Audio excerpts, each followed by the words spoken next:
কিন্তু ঘুরতে ঘুরতে ওখানেই যেতে হবে যেটা লেখা আছে, এর বাইরে যাওয়ার কোনো পথ নেই। পৃথিবী সৃষ্টির 50,000 বছর পূর্বে ভাগ্য লেখা হয়েছে। মায়ের পেটে যেদিন 4 মাস সেটাকে পুনরায় লেখা হয়েছে। মানুষ কে কি করবে, কোথায় থাকবে, কি খাবে, পৃথিবী সৃষ্টির 50,000 বছর পূর্বে এগুলো লেখা হয়েছে।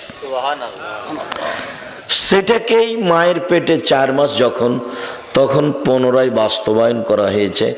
যা আমরা পৃথিবীতে এসে ভালো মন্দ ভোগ করছি, 19-20 করার কারো কোনো ক্ষমতা নেই।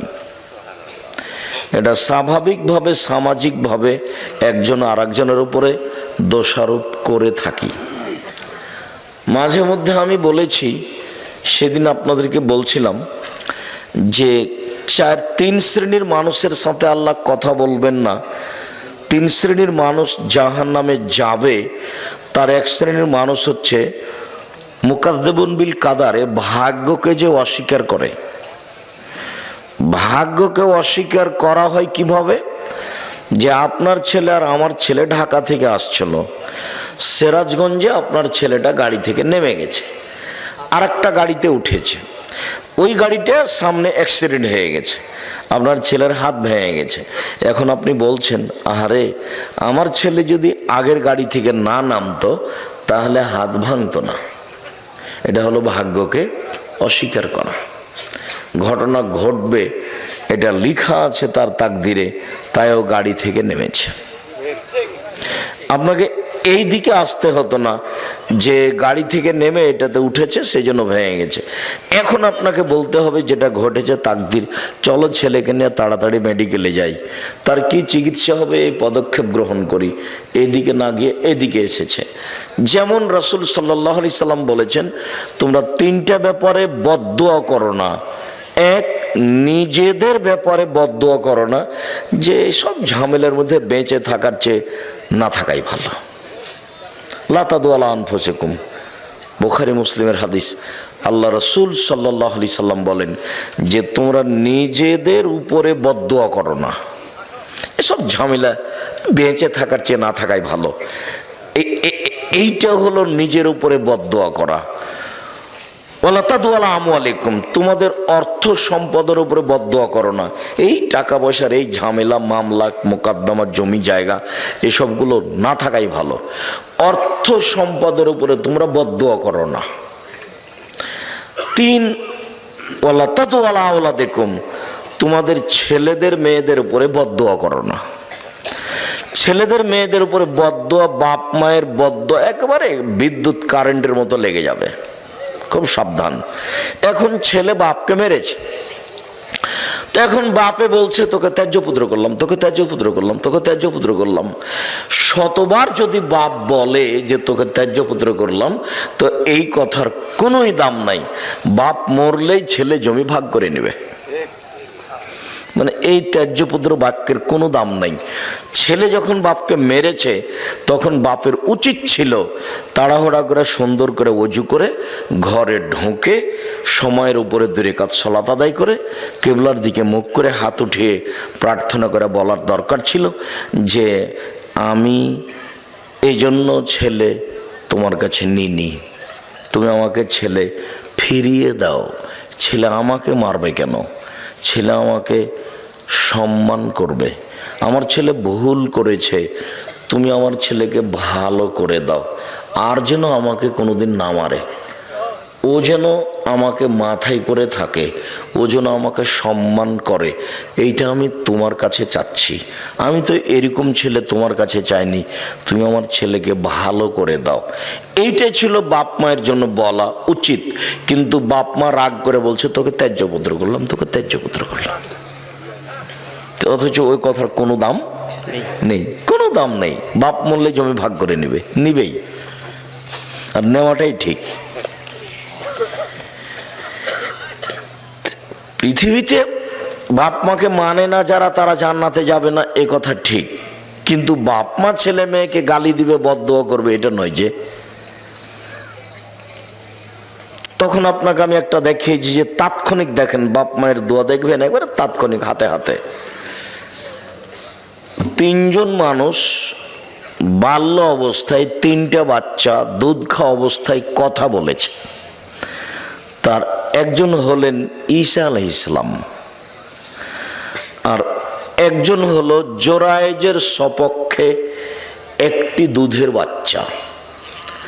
জোরায়েজ আজ থেকে নিয়ে হাজার হাজার বছর আগেকার লোক, বানি ইসরায়েলের কাহিনী, খুব বেশি ইবাদত করত। সে তার গির্জাঘরে ইবাদত করছিল। ফাজাআতহু উম্মুহু, ইতিমধ্যে তার মা তার কাছে আসলো। ফাদাআতহু, তার মা তাকে ডাকলো। তখন ও বলছে, আবু উসাল্লি আম উজিবহা, আমি এখন সালাত আদায় করব না মায়ের ডাকে সাড়া দেব। এইটুকু দেরি, ভাবতে ভাবতে একটু দেরি হয়ে গেছে যে কি করি, মায়ের ডাকে সাড়া দিব না সালাত আদায় করব, কি করি, একটু দেরি হয়ে গেছে। একটু দেরি হতেই মা খেপে গিয়ে বলছেন, আল্লাহুম্মা লা তুমিতু জুহাল মুমেশাত, আল্লাহ তুমি এই ছেলের মরণ দিও না পতিতালয়ের মহিলার মুখ দেখা পর্যন্ত। এর জন্য একজন পতিতালয়ের মহিলার সাথে একটা সম্পর্ক, দুর্ঘটনা ঘটে যায়, তারপরে যেন ওর মরণ হয়। ও আমার সাথে কথা বলতে দেরি করলো কেন? মা ফিরেই যায়নি। ফাজাত হয়ে ইমরাতুন ফাদাত, হঠাৎ একটা মহিলা এসে তাকে বলছে, তুমি আমার সাথে জেনায় লিপ্ত হও।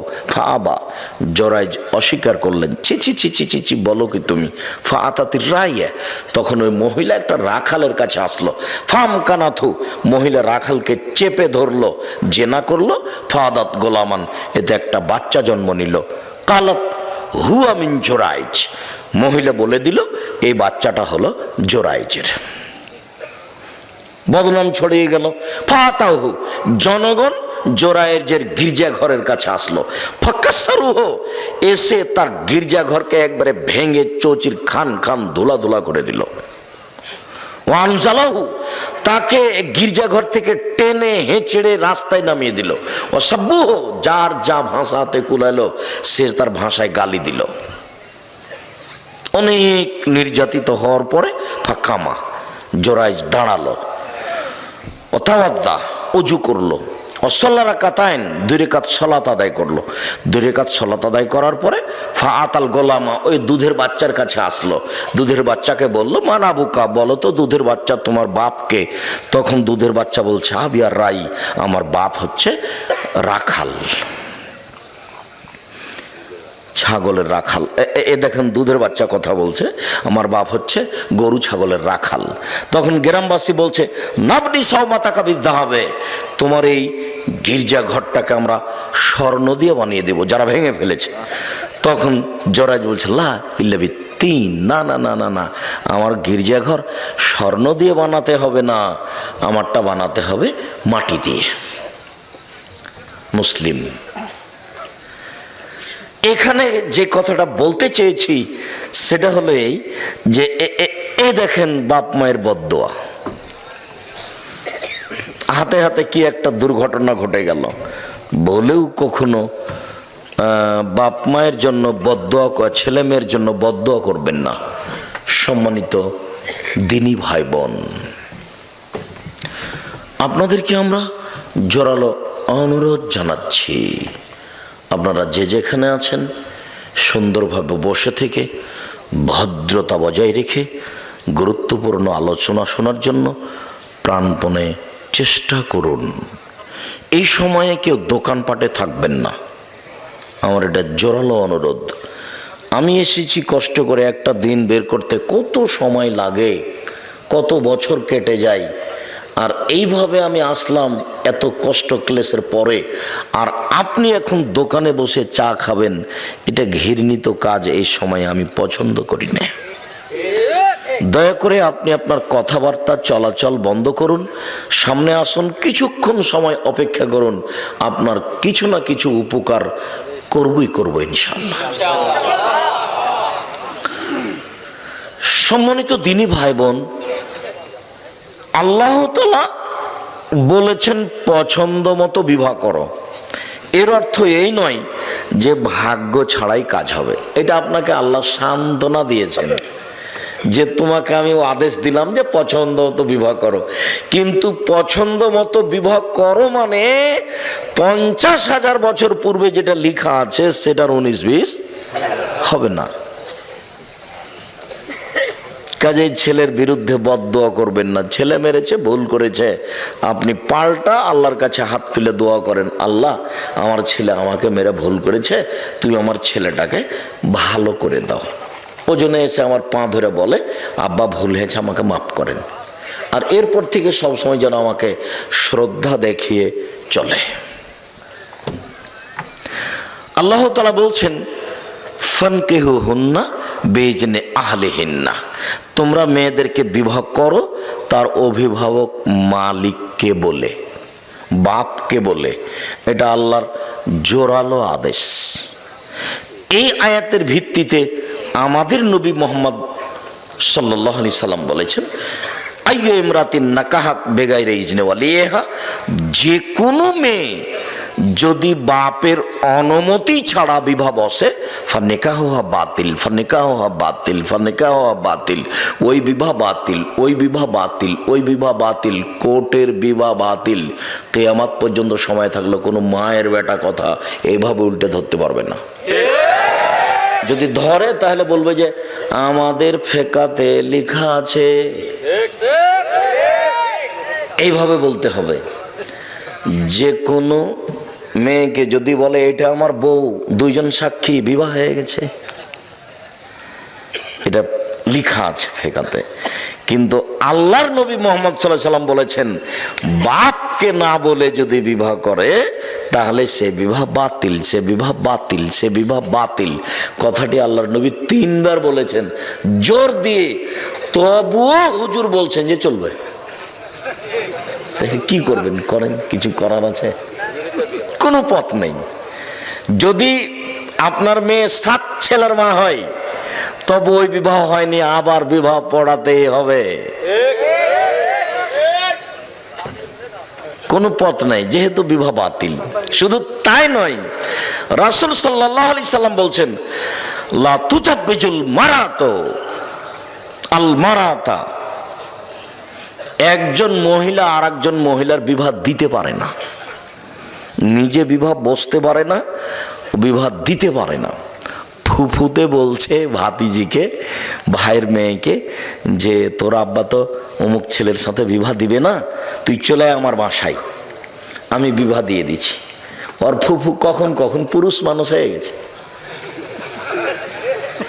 খালাতে বলছে এই কথা যে তোর বাপ তো বিবাহ দিবে না, তুই আমার বাড়ি চলে আয়, আমি বিবাহ দিয়ে দিচ্ছি। খালা এখন দায়িত্বশীল হয়ে বিবাহ দিয়ে দিচ্ছে বোনের মেয়ের। কত সাহস খালার! কথাটা ওইরকমই হয়ে গেল যে ওই যে মাঝে মধ্যে আপনাদের সামনে বলতে থাকি যে ঢাকা হাজি ক্যাম্পে পৌঁছিলাম, তখন দেখছি একজন মাওলানা সাহেব অনেক বড় পাগড়ি মাথায় বেঁধে বলছেন, আপনারা বলেন লব্বাইক আল্লাহুম্মা লব্বাইক, লব্বাইক লা শারীকা লাক লব্বাইক, ইন্নাল হামদা ওয়া নি'মাতা লাক ওয়াল মুলক লা শারীকা লাক। আল্লাহ তোমার দরবারে উপস্থিত, আমি তোমার দরবারে উপস্থিত, প্রশংসা তোমার, অনুগ্রহ তোমার, রাজত্ব তোমার, কোনো শরীক নাই তোমার। এই দোয়া পড়াচ্ছে। তা আমি বলছি ইমাম সাহেব এইটা এখানে বলাচ্ছেন কেন? এটা তো ইয়ালামলামে বলতে হবে। বিমান জিদ্দায় নামার 15-20 মিনিট পূর্বে বৈমানিকের পক্ষ থেকে বলা হবে আপনারা এহরাম বাঁধুন, তালবিয়া পড়ুন। তখন আপনার মুসাইল লোকেরা বলবে লাব্বাইক উমরাতান, আমি উমরার জন্য উপস্থিত, লাব্বাইক আল্লাহুম্মা লাব্বাইক, লাব্বাইক লা শারীকা লাক লাব্বাইক, ইন্নাল হামদা ওয়া নি'মাতা লাক ওয়াল মুলক লা শারীকা লাক। তো আপনি এখানে বলছেন যে, তখন আমাকে বলছে যে বাড়ি থেকে বললে হবে যে মোহাম্মদ সাল্লাল্লাহু আলাইহি সাল্লাম বলেছেন ইয়ালামলাম, মোহাম্মদ সাল্লাল্লাহু আলাইহি সাল্লাম মানতে হবে, ঠেকা বাঁধেছে, আমি মানুষ নয়, আমারটাও চলে। তো বাড়ি থেকে বলছে চলে, তো যার যেখানে মন সে সেখানে বলুক যে চলবে, যেহেতু মোহাম্মদ সাল্লাল্লাহু আলাইহি সাল্লাম দিয়ে কাজ হলো না, সবারটাই যখন চলবে তো ঠিকই আছে, যার যেখানে প্রয়োজন হবে সে সেখানে এহরাম বাঁধবে। মোহাম্মদ সাল্লাল্লাহু আলাইহি সাল্লাম দিয়ে তার হলো না, তো ঠিকই মোহাম্মদ সাল্লাল্লাহু আলাইহি সাল্লাম নাকচ করে দিয়েছেন যে বাপ ছাড়া বিবাহ হবে না। এখন খালা বলছে যে ওটা মোহাম্মদ সাল্লাল্লাহু আলাইহি সাল্লাম বলেছে না, আমি তো খালা, আমি পারবো না, খালা বিবাহ দিয়েছে।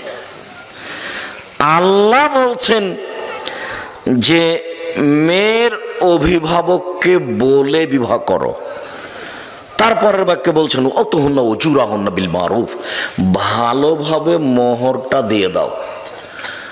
বাকি মোহরে বিবাহ জায়েজ, কিন্তু মোহর দেওয়া লাগবে না এটা কোথায়? মরার সময় বলছে যে 10 কাঠা জমি তোমাকে দিয়ে দিলাম, এগুলো নয়। মোহর নগদ দেন আর 10 দিন পরে দেন, তাড়াতাড়ি দেন। যদি এবার আপনাদের বলছি, এই ছেলেরা শোনো, তোমার বাপ যদি মোহর না দিয়ে মারা যায়, তাহলে তোমার বাপের পক্ষ থেকে তোমাকে তোমার মাকে মোহর দিতে হবে। এটা তোমার বাপের ঋণ কর্জ বাকি থেকে গেছে। তোমরা যদি তোমার বাপের মোহর তোমার মাকে না দাও, তাহলে বিচারের মাঠে তোমার মা তোমার বাপের নেকি নিয়ে নেবে, কোনো পথ নাই। বিচারের মাঠে তখন তো আর বাপ তোমার টাকা পাবে না। তোমার বাপ বিচারের মাঠে টাকা পাবে? টাকা পাবে না। তোমার মার হাত ধরে ক্ষমা নিলে হবে? ওখানে বিচারের মাঠে হাত ধরে ক্ষমা চলে না। তাহলে কিভাবে বিচার হবে? বিচার হলো নেকি দিয়ে বোঝাতে হবে যে নেকি যে নেই, তো বলছে ওই পরিমাণ পাপ নিয়ে নিতে হবে। বিচার এইভাবেই রাসূল সাল্লাল্লাহু আলাইহি ওয়াসাল্লাম সমাধা করে দিয়ে গেছেন যে বিচারের মাঠের বিচার এইভাবে হবে। তা আপনাকে আমি একটা থাপ্পড় মেরেছি, রিক্সাওয়ালা আপনি, তো এখন বিচারের মাঠে আপনার তো আমি হাত ধরে ক্ষমা নিনি, এখন কিয়ামতের মাঠে উপস্থিত, তো রিক্সাওয়ালা বলছে আমাকে থাপ্পড় মেরেছে, এখন আমি কি দিয়ে পরিশোধ করব? এখন তো আর বলতে পারছি না রিক্সাওয়ালাকে ভাই আমার ভুল হয়েছে, তুমি মাফ করো, এটাও তো চলে না। কি করতে হবে? এখন রিক্সাওয়ালা আমার নেকি নিয়ে নিবে, তা আমার নেকি নেই, তো রিক্সাওয়ালার কিছু পাপ আছে, তো ওই নেকি পরিমাণ পাপ ওরটা আমি নিয়ে নিব। এটা হলো বিচার। হাদিস বুখারী মুসলিম। মোহর দিতে বাধ্য, যদি শেষ পর্যন্ত তুমিও না দাও তোমার বাপের মোহর, তাহলে বিচারের মাঠে তোমার মা তোমার বাপের নেকি নিয়ে নেবে। আল্লাহ বলছেন টাকা দিয়ে বিবাহ করো, আর তোমরা, এটা বগুড়া, তো বগুড়া, জয়পুরহাট, লালমনিরহাট, নীলফামারী, কুড়িগ্রাম, পঞ্চগড়, ঠাকুরগাঁ, জয়পুরহাট, এইসব ডিস্ট্রিক্টের মানুষ প্রায় বেশিরভাগই আমার জানা অনুপাতে শ্বশুরের কাছে টাকা নেই, যৌতুক। তা আল্লাহ বলছেন যে টাকা দিয়ে বিবাহ করো, মানে মোহর দিয়ে। সেখানে টাকা নিয়ে বিবাহ করা একেবারেই হারাম, টোটালি হারাম, সম্পূর্ণরূপে হারাম। যে বাক্যটা আপনার খুব ভালোভাবে জানা আছে যে আব্দুর রাজ্জাক সাহেব বলেছেন ভিক্ষা করা টাকা দিয়ে চাউল কিনে ভাত খেয়ে ইবাদত কবুল হবে, কিন্তু যৌতুকের টাকা দিয়ে শ্বশুরের কাছ থেকে টাকা নিয়ে ওই টাকা দিয়ে চাউল কিনে ভাত খেয়ে ইবাদত কবুল হবে না। এই ফতোয়া উল্টিয়ে ধরার কোনো পথ নেই, এভাবেই থাকবে কিয়ামত পর্যন্ত। শ্বশুরের কাছে টাকা নেওয়ার কোনো পথ নেই।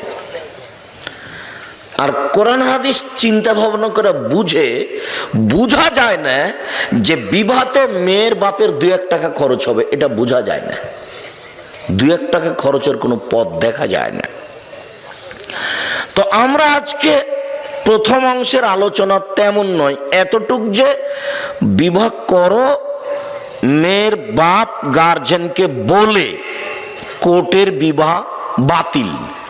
তারপরে কোর্টে যদি বিবাহ হয়, তাহলে বিবাহ আরেকদিন তার বাপের উপস্থিতিতে 2 জন সাক্ষী দিয়ে বিবাহ পড়াতেই হবে, কোনো পথ নেই। সবাই মিলে মেয়ে দেখতে যাওয়া নাজায়েজ, হারাম। বিবাহ নির্ধারণ হওয়ার পরে থোবড়া বা মেয়েদের গীত গাওয়া বা হলুদ মাখা জায়েজ, তবে এইভাবে নয়। আর হলুদ মাখার কোনো বিধান কোরআন হাদিসে নেই, তো হলুদ মাখা হারামও নয়। হলুদ মাখতে পারে কেউ, কিন্তু হলুদ তার ভাবেই মাখাবে এটা হতে পারে না, তাহলে বিবাহের সূচনাতেই জেনা। হলুদ তার খালাতো বোন, মামাতো বোন, চাচাতো বোন মাখাবে, তাহলে বিবাহের সূচনাতেই জেনা। একজন মহিলাই আর একজন মহিলার গায়ে হাত লাগিয়ে হলুদ মাখাতে পারে না, তো একজন পুরুষ যুবক পুরুষের গায়ে হাত লাগিয়ে ভাবি, খালাতো বোন, মামাতো বোন কি করে হলুদ মাখাতে পারে? এর চেয়ে নোংরা, ন্যাক্কারজনক, জঘন্য, বর্বর কাজ আর কি হতে পারে? আমি এখানে যেটা বলেছি সেটা আপাতত বগুড়ার কোনো খবর আমার জানা নাই, যদিও বগুড়াতে বিবাহ শাদী আমাদের পরিবারেরও হয়েছে, কিন্তু আমি গাইবান্ধার বাস্তবে একটা দেখেছি, গীত সেখানেও আছে, কিন্তু চাঁপাইনবাবগঞ্জের সাথে একটা অবাক অমিল। সেটা হলো গাইবান্ধায় দেখেছি, রংপুরে দেখেছি যে বিবাহ পড়ানোর জন্য ভিতরে গেছে কয়েকজন। মেয়ের কাছে বিবাহ পড়ানো না যায়, হারাম, মেয়ের কাছে বিবাহ পড়াতে হবে না। মেয়ের কাছে বিবাহ রাজশাহী চাঁপাইনবাবগঞ্জেও পড়াই। ওখানে গিয়ে বলে অমুক নিবাসী অমুক এত টাকা নগদ এত টাকা বাকিতে তোমাকে বিবাহ করতে এসেছে, তুমি তাকে স্বামী সত্ত্বে কবুল করো। তখনও বলে কবুল করলাম। ওখানে 3 বার কবুল করার পরে এই মৌলানা সাহেব আর এই 4-5 জন লোক এই বরযাত্রী যেখানে আছে সেখানে এসে দাঁড়ায় সালাম দিয়ে। তখন বসে থাকা লোকগুলো বলে আপনারা কে? তখন ওরা বলে যে আমরা এই বিবাহের উকিল। তখন বসে থাকা লোকগুলি বলে যে মেয়ে কি কবুল করেছে? তখন দাঁড়িয়ে থাকা লোকগুলি বলে কবুল করেছে। তখন বসে থাকা লোকগুলি বলে যে তাহলে বসেন।